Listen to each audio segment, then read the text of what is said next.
ಇತ್ತೀಚೆಗಷ್ಟೇ ಎಲಾ ಕುನಿ ಸಿನಿಮಾದ ಮೂಲಕ ತಮ್ಮ ಬಗೆಯ ಸಿನಿಮಾಗಳಿಗೆ ಕೋಮಲ್ ಅವರು ವಾಪಸ್ ಆಗಿದ್ರು. ಈಗ ಬ್ಯಾಕ್ ಟು ಬ್ಯಾಕ್ ಅದೇ ಥರದ ಒಂದಷ್ಟು ಫೀಲ್ ಕೊಡುವಂಥ ಫ್ರೆಶ್ ಕಂಟೆಂಟ್ ಜೊತೆಗೆ ಬರ್ತಾ ಇದ್ದಾರೆ. ಸೊ ಅದರಲ್ಲಿ ಈಗ ಬರ್ತಿರುವಂಥ ಹೊಸ cinema Sangeetha bar and restaurant. So ಈ ಸಿನಿಮಾ ಬಗ್ಗೆ ಮಾತಾಡೋಕ್ಕೆ ಖುದ್ದು ಕೋಮಲ್ ಅವರಿದ್ದಾರೆ, ಬನ್ನಿ ಮಾತಾಡ್ಸೋಣ. ಸರ್ ನಮಸ್ತೆ. ಸರ್ ಎಲಾ ಕುನಿ ಸಿನಿಮಾ ಮೂಲಕ ಕೋಮಲ್ ಅವ್ರನ್ನ ಯಾವ ರೀತಿ ನೋಡಬೇಕು ಅಂತ ಜನ ಬಯಸ್ತಾರೋ ಅದೇ ಥರ ಕಂಬ್ಯಾಕನ್ನು ಕೊಟ್ಟಿರೋ ಸಿನಿಮಾ ತುಂಬ ಒಳ್ಳೆ ರೆಸ್ಪಾನ್ಸ್ ಗಿಟ್ಸ್ಕೊಳ್ತು. ಈಗ ಬ್ಯಾಕ್ ಟು ಬ್ಯಾಕ್ ಅದೇ ಥರದ ಕಂಟೆಂಟ್ ಸಿನಿಮಾಗಳು ಕೋಮಲ್ ಕಡೆಯಿಂದ ಏನು ಬಯಸ್ತಾ ಇದ್ದಾರೆ ಜನಗಳು, ಅದೇ ಥರ ಸಿನಿಮಾಗಳ ಮೂಲಕ ಅದೇ ಅವತಾರದಲ್ಲಿ ಬರ್ತಾಯಿದ್ರೆ ಎಷ್ಟು ಖುಷಿ ಇದೆ ಅಂತ. ನಾನು ಫಸ್ಟ್ ಪಿಕ್ಚರ್ ಮಾಡಿದಾಗ ಮಿಸ್ಟರ್ ಗರಗಸ ಅಂತ, ಅದು ಆಲ್ಮೋಸ್ಟ್ 2005 ಆವಾಗ ಕಂಟೆಂಟ್ ಅಂದರೆ ಯಾರಿಗೂ ಗೊತ್ತಿರಲಿಲ್ಲ. ಅಂಥ ಟೈಮಲ್ಲಿ ನಾನು ಕಂಟೆಂಟ್ ಪಿಕ್ಚರ್ ಕೊಡೋಕ್ಕೆ ಶುರು ಮಾಡಿದ್ದು. ನಾನು ಮಾಡಿರೋ ಪಿಕ್ಚರ್ ಎಲ್ಲ ಕಂಟೆಂಟ್ ಡ್ರೂವನ್ ಪಿಕ್ಚರೇ. ಸೊ ಹಂಗಾಗಿ ಇವತ್ತು ಎಲ್ಲರ ಮನಸ್ಸಿನಲ್ಲೂ ನಾನು ಉಳ್ಕೊಂಡಿದ್ದೀನಿ.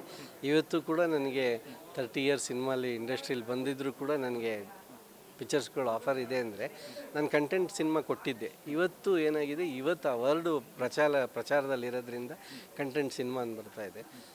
ನಾನು ಮಾಡಿರೋ ಎಷ್ಟೋ ಪಿಕ್ಚರ್ಸ್ಗಳು ಎಲ್ಲ content driven pictures. Sir, Sangeetha bar and restaurant ಈ ಸಿನಿಮಾದ ಕತೆ ಕಾಡೋಕ್ಕೆ ಕಾರಣ ಏನಾಗಿತ್ತು ಅಂತ? ಯಾಕಂದರೆ ನೀವು ಈಗ ವರ್ಲ್ಡ್ ಸಿನಿಮಾ ಅಂತ ಏನಿದೆ, ಎಲ್ಲ ಸಿನಿಮಾ ಎಲ್ಲ ಭಾಷೆ ಲ್ಯಾಂಗ್ವೇಜ್ ಸಿನಿಮಾಗಳನ್ನು ನೋಡ್ತಾ ಇರ್ತೀರಿ, ಗಮನಿಸ್ತಾ ಇರ್ತೀರಿ, ಅದೆಲ್ಲವನ್ನು ಹೊರತುಪಡಿಸಿ ಈ ಸಿನಿಮಾ ಕಾಡೋಕ್ಕೆ ಕಾರಣ ಏನು ಅಂತ ಭಾಳ ಮುಖ್ಯವಾಗಿ. ಯೂಶ್ವಲಾಗಿ ಒಂದು ಕತೆ ಮಾಡಬೇಕಾದ್ರೆ ಇವತ್ತು ನಮಗೆ OTTಗಳು ಇರೋದ್ರಿಂದ ಎಲ್ಲಿ ಬೇಕಾದ್ರೂ ನೋಡ್ಬೋದು. ಇದು ಈ ಪಿಕ್ಚರಿಂದ, ಇದು ಆ ಪಿಕ್ಚರಿಂದ ಅಂತ. ಮುಂಚೆ ಆ ಥರ ಇರಲಿಲ್ಲ. ಸೊ ನಾನು ಭಾಳಷ್ಟು ಸಿನಿಮಾ ನೋಡೋದ್ರಿಂದ ನನಗೆ ಯಾವುದು ಫ್ರೆಶ್ ಅನಿಸುತ್ತೆ, ಇದೆಲ್ಲೂ ಬಂದಿಲ್ಲ, ಇದೊಂಥರ ಚೆನ್ನಾಗಿದೆ ಅಂತ ಅನ್ನೋವಂಥ ಪಿಕ್ಚರ್ಸ್ಗಳನ್ನ ನಾನು ಆಯ್ಕೆ ಮಾಡ್ಕೋತಾ ಇದ್ದೀನಿ. ಇದರೊಳಗಡೆ ಫಸ್ಟ್ ಆ್ಯಂಡ್ ಫಾರ್ಮೋಸ್ಟ್ ನನಗೆ ತುಂಬ ಇಷ್ಟ ಆಗಿದ್ದು ಪರಿಸರ. ಕಾಸರಗೋಡಲ್ಲಿ ಒಂದು ಕನ್ನಡಿಗ ಫ್ಯಾಮಿಲಿ, ಒಂದು ಕನ್ನಡಿಗರು ಇರುವಂಥ ಒಂದು ಹೊಸತನ. ಯಾಕಂದರೆ ಕಾಸರಗೋಡಲ್ಲಿ ಕನ್ನಡಿಗರು ಇದ್ದಾರೆ ಅಂತ ಎಷ್ಟೋ ಜನಕ್ಕೆ ಗೊತ್ತಿರಲ್ಲ. ಅಂಥ ಒಂದು ಜಾಗದಲ್ಲಿ ಒಂದು ಕನ್ನಡ ಚಿತ್ರೀಕರಣ ಮಾಡೋವಂಥದ್ದು, ಅಲ್ಲೇ ಸನ್ನಿವೇಶ ಬೇಕಾಗಿರೋವಂಥದ್ದು, ಮತ್ತು ಅಲ್ಲಿ ಕೇರಳ ಮೂಲ ಆ ಕತೆಗೆ ಲಿಂಕ್ ಆಗೋದು ಈ ಪಿಕ್ಚರಿನ ವಿಶೇಷ. ಸೊ ಹಾಗಾಗಿ ಇದೊಂದು ಒಳ್ಳೆ ಕಂಟೆಂಟ್ ಡ್ರಿವನ್ ಪಿಕ್ಚರ್ ಆಗುತ್ತೆ. ಮತ್ತು ನಿರ್ದೇಶಕರು ಆಲ್ಮೋಸ್ಟ್ 1 ಇಯರಿಂದ ಪ್ರೀ ಪ್ರೊಡಕ್ಷನ್ ಮಾಡ್ಕೊಂಡು ಬಂದಿದ್ದಾರೆ. ಪ್ರತಿಯೊಂದರಲ್ಲೂ ಅವರು ಭಾಳಷ್ಟು ಮುತುವರ್ಜಿ ವಹಿಸಿ ಮಾಡಿದ್ದಾರೆ. ಸೊ ಇದಾಗಿ ಒಬ್ಬ ಕಲಾವಿದರಿಗೆ ಯಾರಿಗೇ ಆಗಲಿ, ನಾನು ಮಾಡಿದ್ರು ಒಂದೇ, ಯಾರು ಮಾಡಿದ್ರು, ಯಾವುದೇ ಕಲಾವಿದರು ಮಾಡಿದ್ರು ಈ ಚಿತ್ರ ಒಳ್ಳೆಯದಾಗುತ್ತೆ.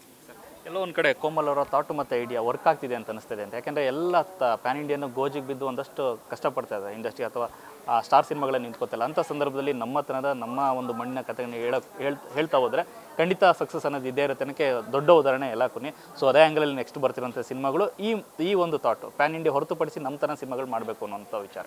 ನಾನು ಪ್ಯಾನ್ ಇಂಡಿಯಾ ನನಗೆ ಅಷ್ಟು ದೇವ್ರ ಶಕ್ತಿ ಕೊಟ್ಟಿಲ್ಲ.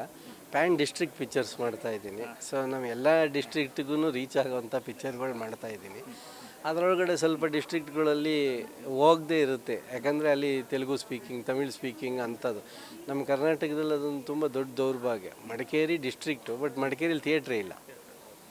ಇವತ್ತು ನೀವು ಕೋಲಾರಲ್ಲಿ ಪಿಕ್ಚರ್ ರಿಲೀಸ್ ಮಾಡಬೇಕು ಅಂದರೆ 4-5 ವಾರ ಕಾಯಬೇಕು. ಅದು ನಮ್ಮ ಕರ್ನಾಟಕದಲ್ಲೇ ಇದೆ.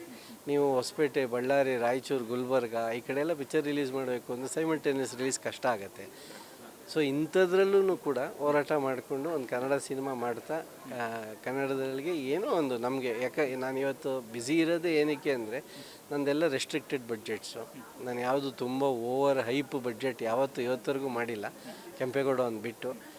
ಸೊ ಹಂಗಾಗಿ ನಮಗೆಲ್ಲರೂ ಪ್ರೊಡ್ಯೂಸರ್ಸ್ಗೂ ಸೇಫ್ ಫೀಲ್ ಇರುತ್ತೆ, ಒಳ್ಳೆ ಕಂಟೆಂಟ್ ಇರುತ್ತೆ, ಆಮೇಲೆ ಮನೋರಂಜನೆಗೆ ಮಾಡಿಸೋಂಥ ಪಿಕ್ಚರ್ಗಳಿರುತ್ತೆ.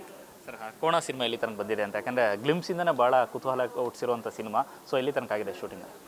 ಕೋಣ ನಮ್ಮ ಸ್ಟುಡಿಯೋಲ್ಲೇ, ಜಗೇಶ್ ಸ್ಟುಡಿಯೋಲ್ಲೇ DTS ನಡೀತಾ ಇದೆ. ಇನ್ನೊಂದು 1 ಮಂತ್ 20 ಡೇಸ್ ಒಳಗಡೆ ಕಾಪಿ ಬಂದ್ಬಿಡೋದು.